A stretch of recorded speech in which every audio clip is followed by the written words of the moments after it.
Hi friends, నేను మీ అరుణని. Welcome to my channel Aruna's kitchen. మీరు ఎలా ఉన్నారు? మేమైతే చాలా బాగున్నామండి. మీరు కూడా అలాగే ఉండాలని కోరుకుంటున్నాను.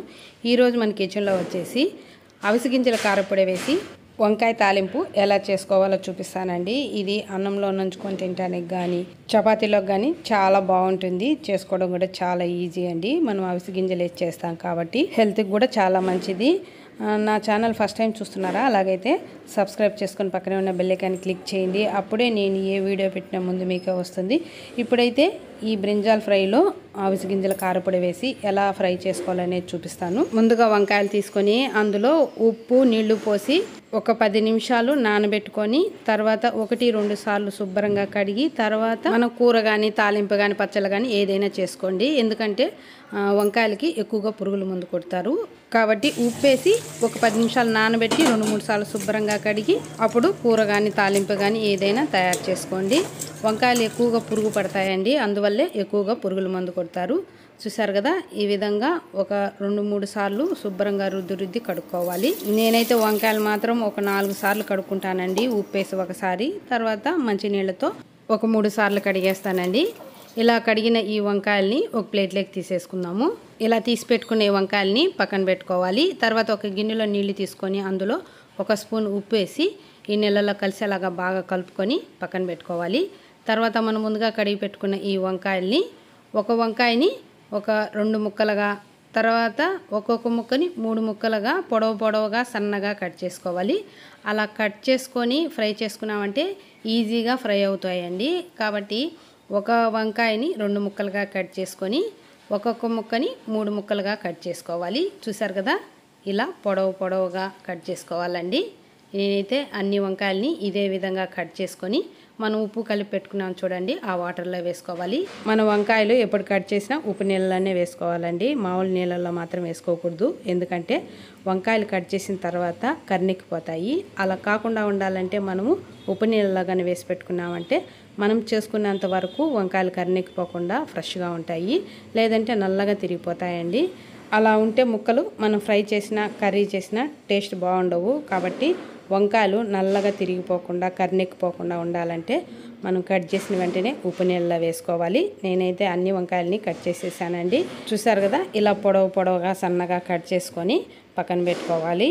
ఇప్పుడు ఒక ఉల్లిపాయ తీసుకొని ఈ ఉల్లిపాయను కూడా సన్నగా పొడవుగా ముక్కలు కట్ చేసుకోవాలి.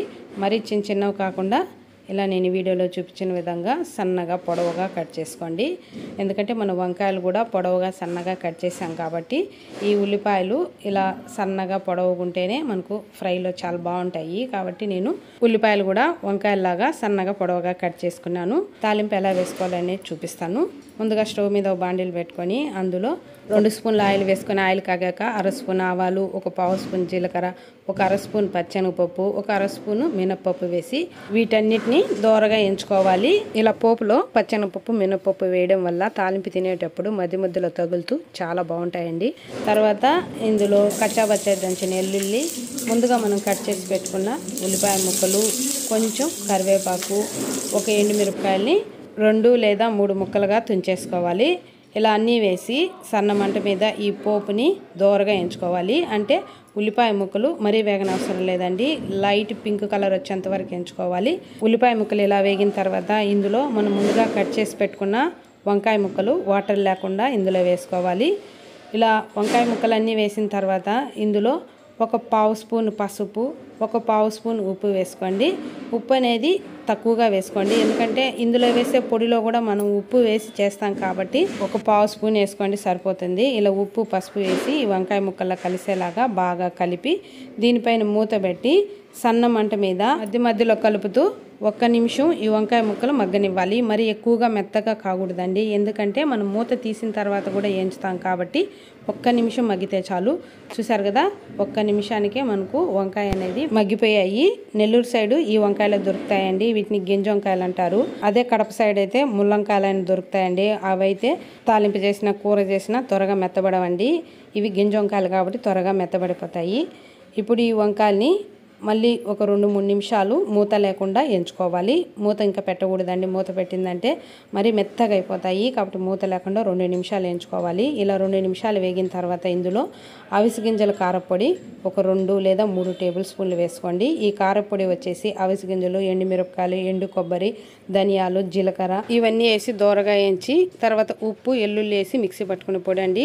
అదైనా వేసుకోండి, లేదంటే ఈ పప్పుల పొడి అయినా వేసుకోండి. ఈ పప్పుల పొడి కూడా ఎండు కొబ్బరి, తినే శనగపప్పు, కారం, ఉప్పు, ఎల్లుల్లి ఇవన్నీ కలిపి మిక్సీ పట్టిన పొడి అండి. ఇదైనా వేసుకోండి. నేనైతే అవిసె గింజల కారపొడి వేస్తున్నాను. ఈ కారపొడి కూడా ఎలా చేసుకోవాలనేది ఆల్రెడీ వీడియో తీసి మన ఛానల్లో పెట్టున్నానండి. మీరికన్నా ఇంట్రెస్ట్ ఉంటే మన ఛానల్లోకి వెళ్ళి చూడండి. ఇప్పుడు ఈ వంకాయ ముక్కలకి ఒక 4 టేబుల్ స్పూన్ల అవిసె గింజల కారపొడి వేస్తున్నానండి. ఇలా కారపొడి వేసిన తర్వాత ఈ వంకాయ ముక్కల్లో ఈ పొడి కలిసేలాగా మెల్లగా కలుపుకోవాలి. మరి గట్టిగా కలపకండి. మనం గట్టిగా కలిపామంటే తాలింపు అనేది ముద్దగా అయిపోతుంది. కాబట్టి ఇలా నెమ్మదిగా కలపండి. ఇలా కలపడం వీలు కాకపోతే బాండీలు పట్టుకొని 2-3 సార్లు ఎగరేయండి. అప్పుడు ఈ పొడి ఈ వంకాయ ముక్కలకు బాగా పడుతుంది. ఇలా కలిపిన తర్వాత లాస్ట్ కొంచెం కొత్తిమీర వేసి ఈ తాలింపులో కలిసేలాగా బాగా కలుపుకొని స్టవ్ ఆపేయాలి. ఇంతే ఫ్రెండ్స్, అవిసె గింజల కారపొడి వేసి వంకాయ ఫ్రై ఎలా చేసుకోవాలో చూసారు కదా. ఈ ఫ్రై వచ్చేసి మనము అన్నంలో నంచుకొని తినడానికి బాగుంటుంది. తర్వాత చపాతీతో బాగుంటుంది, పుల్కాతో బాగుంటుంది. దేనితోనైనా తినొచ్చండి. ఎందులోకైనా సూపర్గా ఉంటుంది. ఇందులో మనం అవిసె గింజలతో తయారు చేసిన కారపొడి వేసాం కాబట్టి హెల్త్కి కూడా చాలా మంచిదండి.